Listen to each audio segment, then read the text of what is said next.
Hello అండి, ఈ వీడియోలో నేను ఒక ఇంపార్టెంట్ హెల్త్ ప్రాబ్లం గురించి మాట్లాడతాను. నేను కామన్గా నోటీస్ చేసింది ఏంటంటే, నా దగ్గరికి ఎవరైతే ప్రెగ్నెన్సీలో షుగర్ వచ్చిందని వస్తారో, అంటే దానినే మనం జెస్టేషనల్ డయాబెటీస్ అంటాము. నేను అబ్జర్వ్ చేసింది ఏంటంటే, వాళ్ళ చాలా ఎక్కువ వెయిట్ గెయిన్ అయిపోతున్నారు ప్రెగ్నెన్సీలో. తద్వారా వాళ్ళకి జెస్టేషనల్ డయాబెటీస్ వచ్చేస్తుంది. వెయిట్ గెయిన్ ఎంతవరకు అవ్వాలి అన్న దాని మీద సొసైటీలో క్లియర్గా ఐడియా లేదు. మనకి ఇండియాలో ఏంటంటే, ప్రెగ్నెన్సీలో ఎంత ఎక్కువ తింటే అంత మంచిది, ఎంత ఎక్కువ వెయిట్ గెయిన్ అయితే బేబీకి అంత హెల్దీ, మదర్ కూడా హెల్దీ అని అనుకుంటారు. ఇది తప్పండి. ఎక్సెస్ వెయిట్ గెయిన్ అయితే మదర్తో పాటు బేబీకి కూడా కొన్ని రిస్క్స్ ఉన్నాయి. మదర్కి అయితే ఇందాక నేను చెప్పినట్టు జెస్టేషనల్ డయాబెటీస్ మరియు ప్రెగ్నెన్సీలో హై బీపీ, దానినే ప్రీ ఎక్లాంప్షియా అంటాము. అండ్ బేబీ సైజ్ పెరిగిపోవడం వల్ల డెలివరీ టైంలో కూడా ఇబ్బందులకి లోనవుతారు. అదే బేబీకి అయితే బేబీ బర్త్ వెయిట్ ఎక్కువ,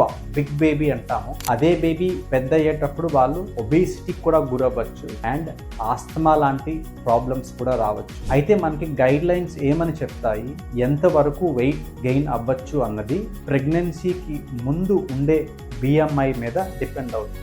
ఒక లేడీ ప్రెగ్నెన్సీకి ముందు 18 కన్నా తక్కువ BMI ఉంటే వాళ్ళు 12 నుంచి 18 కిలోలు ప్రెగ్నెన్సీ అంతా కలిపి పెరగచ్చు. అదే ఎవరైనా BMI 18 నుంచి 25 మధ్యలో ఉంటే వాళ్ళు 11 నుంచి 16 కిలోల వరకు ప్రెగ్నెన్సీ అంతా పెరగచ్చు. అదే ఎవరైనా BMI 25 నుంచి 30 మధ్యలో ఉంటే వాళ్ళు 7 నుంచి 11 కిలోలు మాత్రం పెరిగితే సరిపోతుంది ప్రెగ్నెన్సీ అంతటా. అదే ఎవరైనా BMI 30 కన్నా ఎక్కువ ఉందనుకోండి, వాళ్ళు ప్రెగ్నెన్సీ అంతా 5 to 8 కిలోస్ పెరిగితే చాలు. ఈ ఇన్ఫర్మేషన్ మీకు నచ్చినట్టయితే ఖచ్చితంగా షేర్ చేయండి, లైక్ చేయండి. Thank you.